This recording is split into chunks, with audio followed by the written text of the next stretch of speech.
olmoqchimisiz yoki yana boshqa ishda yangilash niyatlaringiz bormi?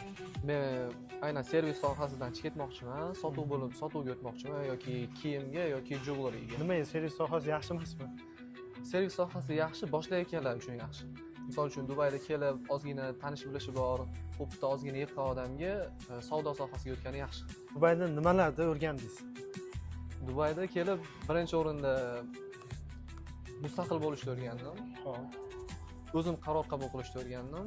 Dubayga kelib ishlayman deydigan odamlarga ikkita maslahat berasiz. Birinchi o'rinda tilni yaxshi o'rgansin. Agar rus tilisi bo'lsa, o'ziga bonus bo'ladi. Xo'p. Ikkinchisi, qiyinchilikka sabr qilsin. Musofirchilik yuribsiz. Bu narsalar sizga baxt olib keldimi? Albatta baxt olib keladi. Nimaga olib kelmaydi? Qiyinchilik o'zi baxt olib keladi. Qiyinchilik har bir kishi demak baxt olib keladi. Boshida qiyinchilik bo'ladi, keyin orqangizga bosib o'tgan yo'lingizga qarasangiz, shu yo'lda o'zim bosib o'tdimmi, shunga sabr qildimmi, shuni qila oladimmi degan savol bo'ladi, o'zingizdan xursand bo'lasiz.